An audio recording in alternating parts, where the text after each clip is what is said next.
Namaste bachcho. Today we will discuss how to solve questions related to hybridization.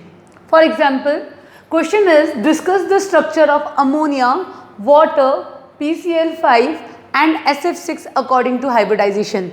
We have determined the structures of these molecules according to VSEPR theory. The shape will be same of these molecules, but how to determine these structures of these molecules according to hybridization? Let us take our first example, that is NH3. First is NH3. Now we will write down the electronic configuration of nitrogen. Nitrogen atomic number 7 has electronic configuration 1s2, 2s2, 2p3. Now in excited state also the configuration will remain same 1s2, 2s2, 2p3. We will not be promoting electron of S into P. Why? Because nitrogen is forming 3 bonds. That means nitrogen should have 3 unpaired electrons.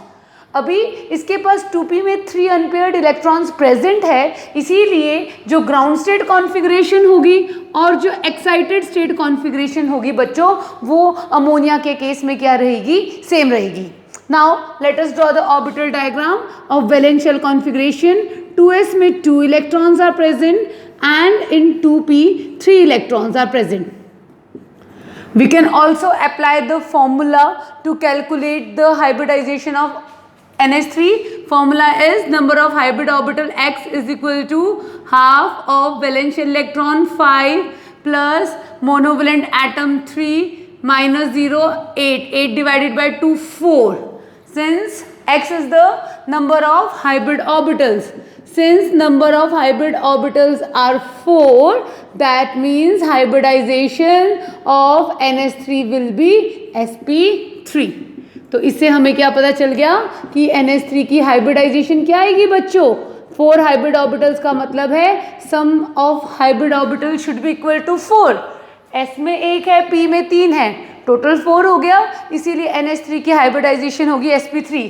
This can also be concluded from here also. P में 3 unpaired electron present है, ये 3 unpaired electrons will be involve in bonding. So now nitrogen is sp3 hybridized and nitrogen will now form 4 sp3 hybrid orbitals like this 1, 2, 3, 4.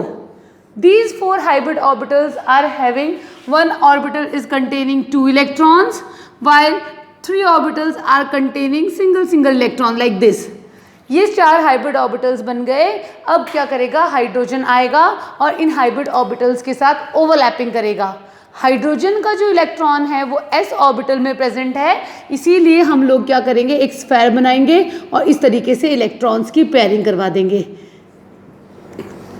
Resulting ये 3 hydrogens जो है nitrogen के साथ जुड़ गए और हमारे पास जो बॉन्ड बन गया वो क्या बन गया?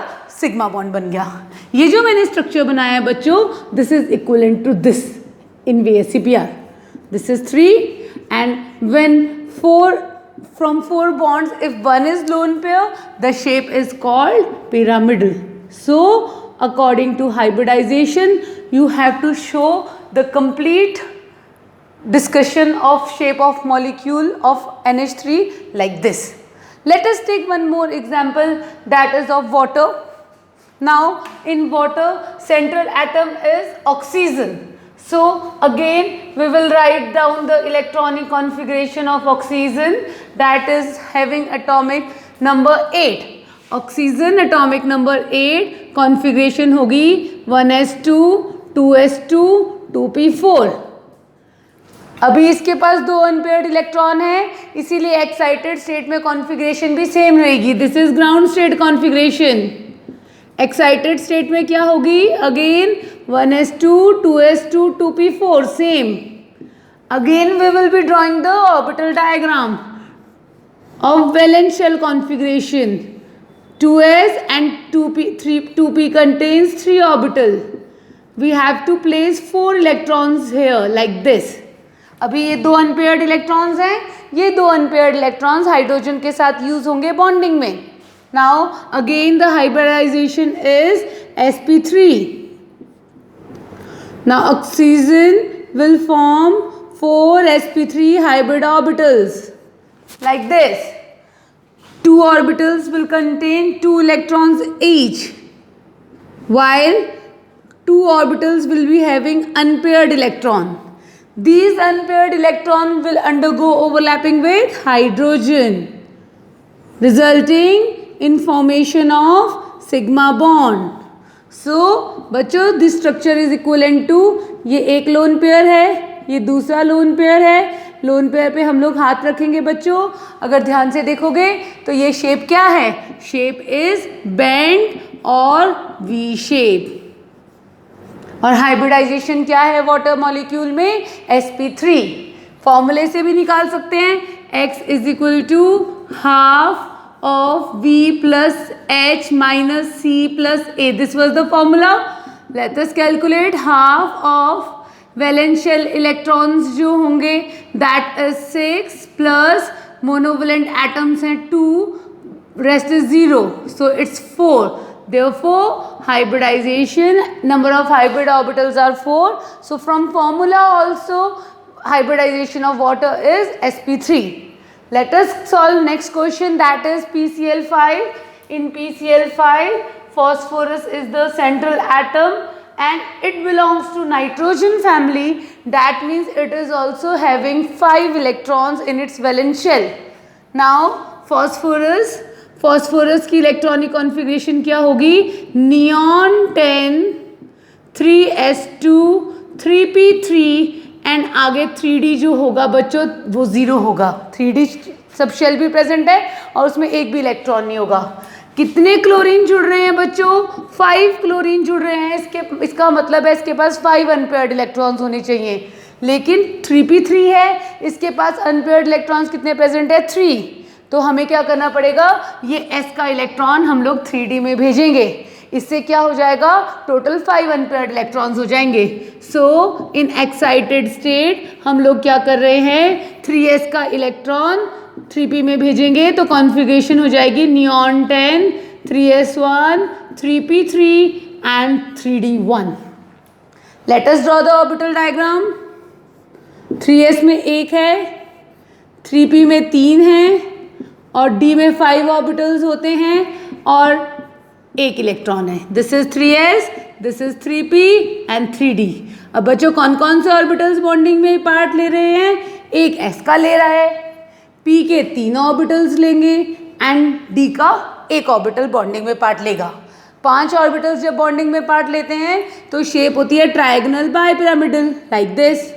1 2 3 4 5. These 5 orbitals are having unpaired electron like this. Now what will happen? Chlorine will form sigma bond. Now unpaired electron of chlorine is present in P.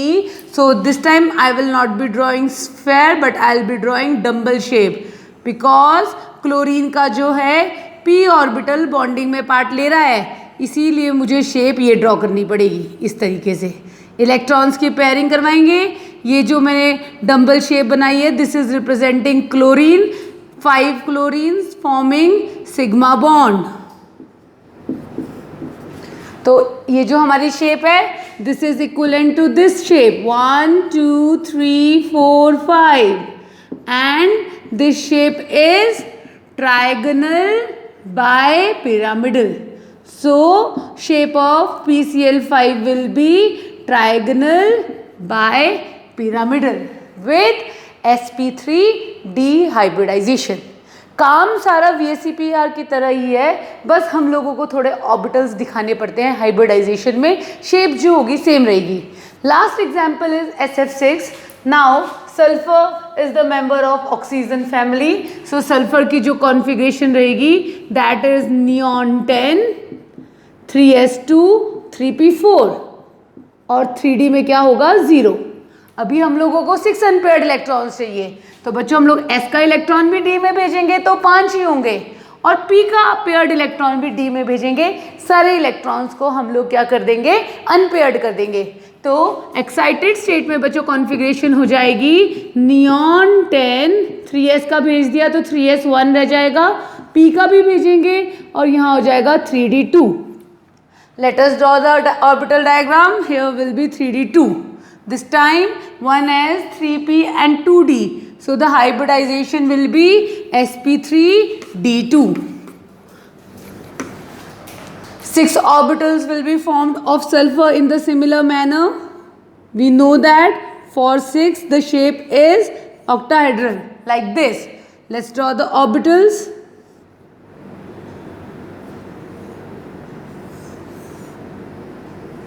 इस तरीके से 6 ऑर्बिटल्स ड्रॉ कर देंगे. फिर फ्लोर और 6 के 6 ऑर्बिटल्स में क्या होंगे, 6 unpaired electrons are present like this. Now fluorine will come and form sigma bond. Unpaired electron of fluorine is present in p. So again I am drawing p orbital and showing overlapping like this, forming sigma bond. We have to show the pairing of electrons also, and we also have to show formation of sigma bond. This structure is equivalent to this one. Sulfur square with 2 pyramids, and the shape is called as octahedral. So shape of SF6 will be octahedral. तो बच्चों आप लोगों को मैंने VSEPR के according भी सिखा दिया शेप्स निकालना, और आप लोगों को अब मैंने हाइब्रिडाइजेशन के अकॉर्डिंग भी बता दिया कि अगर हाइब्रिडाइजेशन के अकॉर्डिंग क्वेश्चन आएगा तो हम लोग इस तरीके से करेंगे, और VSEPR के अकॉर्डिंग क्वेश्चन आएगा तो वो मैं आप लोगों को लास्ट लेक्चर में बता चुकी हूँ. Thank you.